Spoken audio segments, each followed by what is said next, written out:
नहमदुहु व नुसल्ली व नुसल्लिमु अला रसूलिहिल करीम अम्मा बअद फ़अऊज़ु बिल्लाहि मिनश शैतानिर रजीम बिस्मिल्लाहिर रहमानिर रहीम।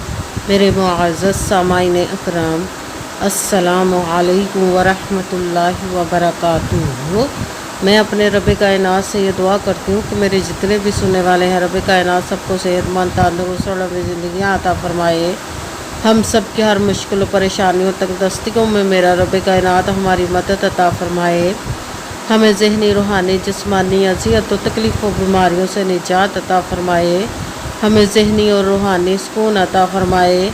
हमें बीमार दुनिया से बचा कर बीमार मदीना बनाए, और जो हम सब के हक़ों में बेहतर है मेरा रब कायनात हमारे लिए वो अता फरमाए, और जो हमारे हक़ों में बेहतर नहीं उसका ख्याल भी हम सब के दिलों से निकाल दे, और हम सब को अपनी रज़ा पर राज़ी रहने वाला बना दे। आमीन सुमा आमीन।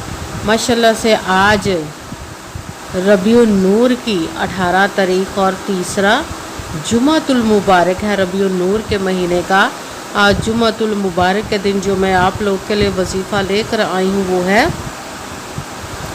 सूरत इखलास, कुल हुवल्लाहु अहद, अस्तगफिरुल्लाह। और रब कायनात के इसमें मुबारक या करीम का पावरफुल मुजरब वजीफ़ा है।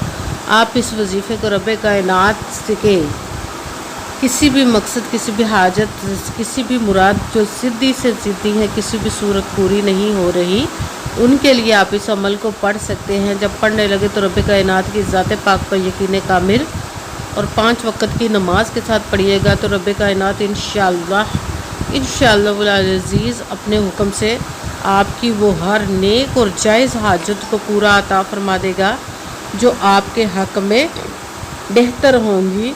आप इस वजीफ़े को आज के दिन स्किप मत कीजिएगा, छोड़िएगा मत। जैसे वीडियो मिले फ़ौरन पढ़ लें। अगर फ़ौरन किसी मजबूरी की वजह से ना पढ़ सके तो इस वीडियो को अपने पास सेव कर ले। जैसे टाइम मिले तो आपने इस वजीफ़े को लाजमन पढ़ कर देखिएगा कि रब कायनात आपके ऊपर कैसे करम अता फरमाएगा। आप इस वजीफ़े को किसी भी मकसद, हाजत, मुराद के लिए पढ़ सकते हैं। रब कायनात के गैबी खजानों से दौलत लेने के लिए पढ़ सकते हैं।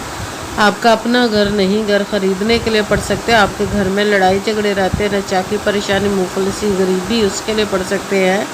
आपकी औलाद नहीं या आपकी औलाद नाफरमान है, उसके लिए पढ़ सकते हैं। आपके ऊपर बहुत ज़्यादा कर्ज उतरने का सबब नहीं बन रहा, या आपने अपनी कीमती चीज़ या पैसे किसी को दिए वापस नहीं कर रहे, उसके लिए पढ़ सकते हैं। आप इस वजीफ़े को आपकी शादी नहीं हो रही या आपके बच्चों की शादियाँ नहीं हो रही, उसके लिए पढ़ सकते हैं। आपके घर में कोई बहुत ज़्यादा बीमार है या ख़ुद बीमार है, उसके लिए पढ़ सकते हैं। आपके पास अच्छी जॉब नहीं, जॉब लेने के लिए पढ़ सकते हैं। आपका अच्छा भला कारोबार चलता हुआ अचानक से बंद हो गया, उसके लिए पढ़ सकते हैं। आपके घर में, आपकी ज़िंदगी में सुकून नहीं, आपके कारोबार में, दौलत में, रिज़्क़ में बरकत नहीं, उसके लिए पढ़ सकते हैं। आपके ऊपर जादू टूना, बंदिश, नज़र बद, हसद, कुछ भी उसको ख़त्म करने के लिए पढ़ सकते हैं।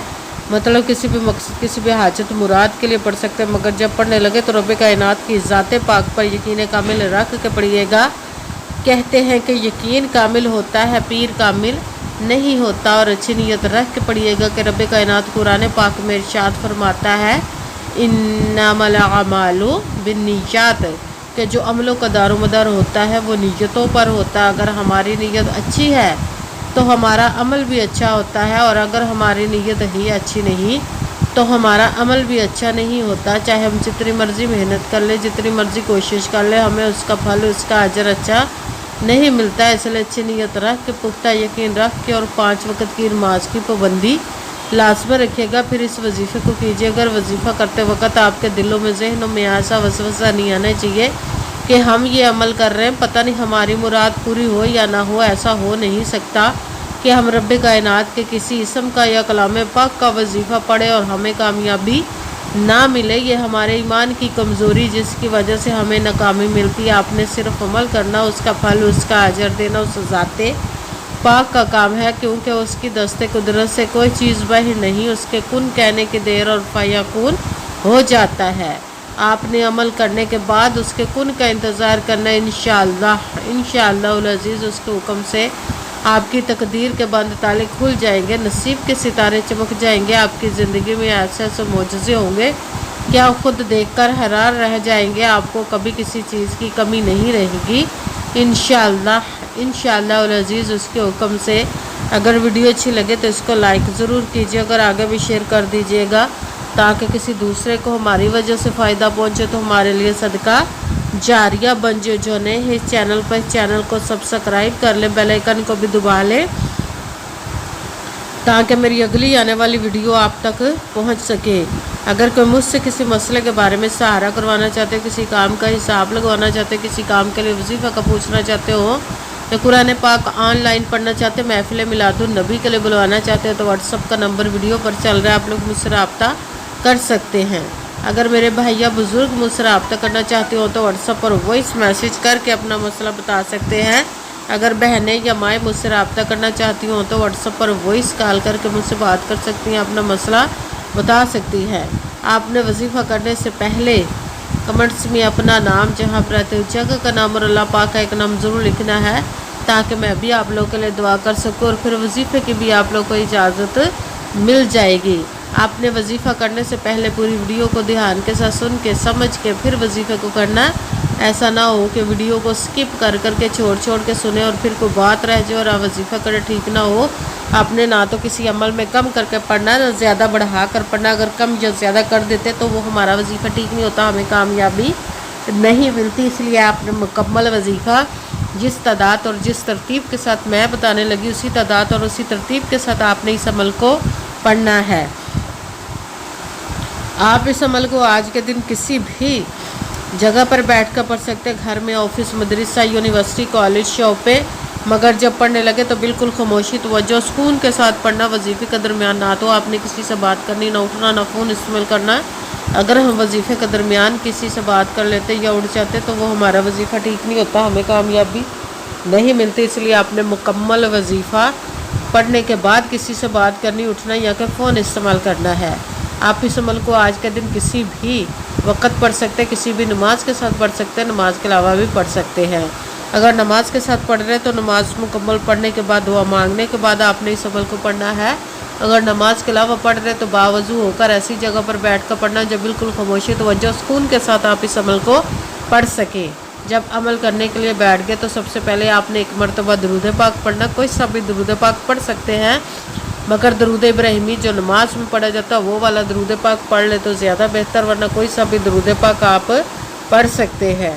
درود پاک پڑھنے کے بعد آپ نے ایک مرتبہ اعوذ باللہ من الشیطان الرجیم بسم اللہ الرحمن الرحیم پڑھ کر اپنے مقصد کی نیت کر لینی جس کے لیے آپ اس عمل کو پڑھنے لگے۔ پھر پہلے نمبر پر جو آپ نے وظیفہ پڑھنا وہ سورت قرآن پاک کی سورت کا، جس کو ایک مرتبہ پڑھے تو 1/3 قرآن پاک 10 پاروں کا ثواب ملتا ہے، اگر 3 مرتبہ پڑھے تو پورے قرآن پاک کا ثواب ملتا ہے۔ آپ نے سورۃ اخلاص کو پڑھنا ہے۔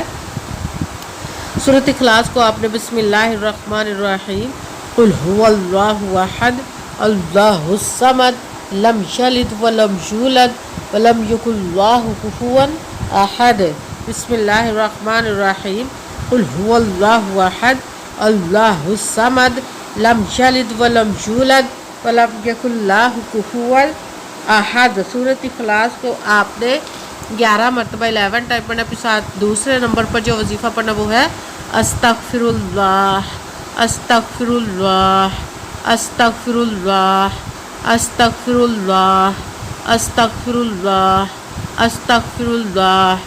اس کو آپ نے 41 مرتبہ 41 ٹائم پڑھنا۔ ساتھ تیسرے نمبر پر جو وظیفہ پڑھنا ہے وہ رب کائنات کے ایک اسم مبارک کا پڑھنا وہ ہے یا کریم یا کریم یا کریم یا کریم یا کریم یا کریم۔ اس کو آپ نے 11 مرتبہ 11 ٹائم پڑھنا ہے۔ سب سے پہلے ایک مرتبہ درود پاک پڑھا، پھر ایک مرتبہ اعوذ باللہ من الشیطان الرجیم بسم اللہ الرحمن الرحیم پڑھ کر اپنے مقصد کی نیت کر لینی جس کے لیے آپ اس عمل کو پڑھنے لگے۔ پھر پہلے نمبر پر سورۃ اخلاص کا عمل پڑھنا۔ سورۃ اخلاص کو آپ نے بسم اللہ الرحمن الرحیم قل هو اللہ احد اللہ الصمد لم یلد ولم یولد ولم یکن له کفوا احد۔ سورۃ اخلاص کو اپنے 11 مرتبہ 11 ٹائم پڑھنا۔ پھر ساتھ دوسرے نمبر پر جو وظیفہ پڑھنا وہ ہے استغفر اللہ، اس کو اپنے 41 مرتبہ 41 ٹائم پڑھنا۔ پھر ساتھ تیسرے نمبر پر جو وظیفہ پڑھنا وہ ہے रब कायनात के एक इसम मुबारक या करीमू, इसको आपने 11 मरतबा 11 टाइप पढ़ा। फिर वही दुरूद पाक पढ़ना जो दुरूद पाक आपने वजीफ़ा शुरू करने से पहले पढ़ा था। जब दुरूद पाक पढ़ लिया, अब आपका वजीफ़ा मुकम्मल हो गया। अब आपने दोनों हाथों को रब कायनात की बारगाह अक़दस में बुलंद कर लेना। सबसे पहले अपने गुनाहों की बख्शिश की दुआ मांगनी। फिर जिस मकसद जिस हाजत के लिए आपने इस अमल को किया उसकी खूब दुआ कीजिएगा। दुआओं में मुझे भी याद रखिएगा, मेरे लिए भी दुआ कीजिएगा। जज़ाकल्लाहु खैरा। जिस मकसद जिस हाजत के लिए आपने इस अमल को किया, रब कायनात अपने हुक्म से, अपने प्यारे महबूब के सदका से, अपने कलाम पाक के सदके आपकी तमाम नेक और जायज़ हाजात को कबूल मंजूर अता फरमाए इंशाअल्लाह। इंशाअल्लाहुल अज़ीज़ अपने हुक्म से, आमीन सुम्मा आमीन। अस्सलामु अलैकुम व रहमतुल्लाहि व बरकातुहू।